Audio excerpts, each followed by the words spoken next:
시몽의 눈동자, 시전시의 기억이 피개체들에 전혀 남지 않았고 지속시간은 하루에 단 한 번, 30분가량 지속된다는 것이었다. 나와 같이 가요. 아를리아의 눈동자가 잠깐 반짝였다. 그라면 분명 시몽의 힘의 효과가 끝난 후 자신을 타박하겠지만 이미 망망대해에 올라선 후에는 그녀를 어찌할 수 없을 것이다. 그러나 대답 없이 네이브는 물끄러미 그녀의 눈을 들여다보고 있었다. 무언가 이상했다. 자신이 실험했던 그동안의 상대방들은 즉시 대답과 함께 홀린 듯 동공이 풀어졌었는데 그는 아무런 반응도 없는 게 아닌가? 잘못된 건가? 그렇게 생각하자 창피한 생각이 들어 그녀의 얼굴이 붓다 못해 펑하고 터졌다. 반대로 네이브는 다른 의미로 진지했다. 섬의 주민들이 이야기하는 것을 들어 시몽의 눈동자의 전설은 알고 있었지만 허무맹랑한 이야기라고 치부했다. 그는 몇 년 전 드래곤 산맥에서 영원한 조율자, 그들은 자신들의 대장로를 그렇게 호칭했다. 가 자신에게 해준 말을 떠올렸다. 그는 그에게 온전히 힘을 되찾으려면 시몽의 힘이 필요하다고 하지 않았던가. 수고를 덜었나?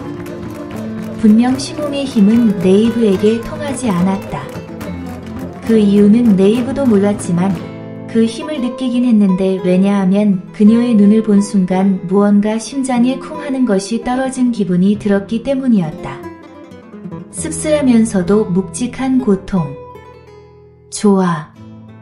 드래곤 산맥까지 같이 가주지. 대신 황녀도 나를 위해 한 가지 일을 해줘야 할 거야. 네이브가 체념한 듯 입을 열었다. 통한 건가? 시몽의 힘이 발휘된 것 같지는 않은데, 에이. 어쨌든 다행이다. 황녀는 기쁘게 생각하기로 했다. 게다가 단지 대륙을 건너가는 것뿐만 아니라 무슨 심경의 변화인지 그가 무려 드래곤 산맥까지 동행해 주겠다고 한다. 황녀는 기분 좋게 물었다. 안마요?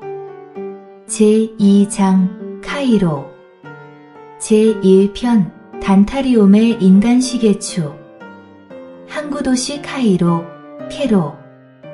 한때는 가장 번영한 세이건 제국의 무역도시. 또한 관광지로도 이름 높았다.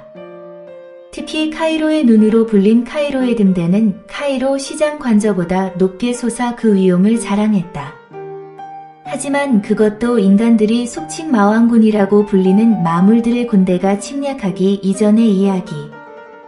지금의 카이로는 마왕군 제7군단 검의 마족 바르에게 점령당한 후 모든 인간이 거의 몰살된 상태이다. 마족들은 카이로의 자리를 틀고 인간 또는 가축을 먹거나 인간 노예가 만든 와인을 마시면서 유희를 즐기었다. 그러나 거의 몰살되었던 인간들 중 예외에 해당하는 사람들이 카이로의 동공에 살아있었다. 하수도 악취가 코를 찌르는 카이로의 지하동공은 전쟁을 대비하여 카이로의 시장이 만든 장소였다. 악취는 마물들의 귀신 같은 코를 속였고 약 20명이 1년을 버틸 수 있는 음식과 물이 마련되어 있었다. 마법으로 부패를 막은 몇 종류의 고기와 채소, 육포 및 어포가 전부였지만 사람들은 끈기 있게 버텼다. 하지만 이제 모든 음식이 떨어져 간다. 더 이상 지하동공에서의 생활에 사람들은 진저리를 느꼈고 햇빛을 보지 못해 신경질적이 되었으며 서로에게 화를 내고 다투는 일이 잦았다. 본래 인간의 본성은 유약한 것이지만 그럼에도 그들이 버틸 수 있었던 것은 지하동공의 지도자 알렌 맥벨 때문이었다. 그는 카이로 시장관저의 근위대장이었다. 마지막 피난선을 마테룬 섬으로 보내고 남아있는 사람들을 모아 이 지하동공으로 이끈 사람이기도 했다. 사람들은 지난 1년간 그를 전적으로 신뢰하고 그게 제시하는 길을 생존의 길로 여겼으나 최근 들어서 그러한 신뢰가 부서지고 있었다. 이제 지긋지긋해. 특히 카이로의 귀족이었던 시에나는 이런 생활을 더 이상 참지 못했다. 사는 것이 사는 것만 못했고 청결하지 않았으며 병들어 죽어간 사람도 10명은 되었다. 알렌 씨, 당신이 약속했던 1년이 지났지만 우리는 어떠한 삶의 희망도 보지 못했어요. 그뿐만 아니라 노인과 청년들도 저마다 그에게 불만을 토로했다. 가장 커다란 문제는 음식이었다. 이제 준비되어 있는 모든 음식이 떨어지면 그들은 아사하게 된다. 알렌은 당초 1년을 그들에게 희망으로 제시했다. 1년이 지나면 어떤 형태이든지 구호의 손길이 올 것이고 만약 그렇지 않을 때를 대비하여 하수도에서 바다로 나가는 굴을 뚫어 배를 타고 남쪽 섬으로 향하자는 계획도 세웠다. 하지만 체력과 장비, 소음상의 문제로 계획은 반도 이루어지지 못한 상태였다. 나는 나가겠어요. 여기서 더 있어봤자 굶어 죽는 길밖에 더 있겠어요? 시에나님. 그녀는 더러운 붉은 드레스를 입고 있었지만 지금에 와서는 그게 드레스인지 걸레인지 구분하기 힘들었다. 인간이 없어 마른 하수도에는 빗물이 모여 흐르는 날이 있었고 그날이 식수 보충과 몸을 씻을 수 있는 유일한 기회였다. 동공의 지도자 알렌 역시 절망적인 현 상황을 더 이상 낙관적으로 바라볼 수 없었다. 또한 시에나를 말릴 어떤 유화책도 생각나지 않았다.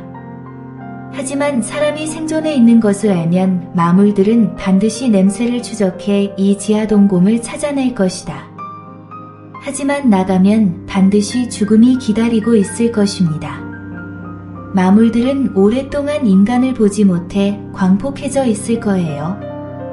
그러면 여기서 이렇게 죽자는 말인가요? 대책이 없잖아요. 정말 대책이 없었다. 아무런 꿈도 희망도 없었다. 좋습니다. 그럼 제가 먼저 나가서 항구 쪽으로 나가는 길이 있나 마물들의 형세가 어떤지 살펴보겠습니다. 혼자 우리를 버려두고 도망갈 생각 아닌가요? 동공 주민들이 그 말에 웅성거렸다. 그런 의심에도 불구하고 알렌의 동공 주민에 대한 책임감은 대단한 것이었다.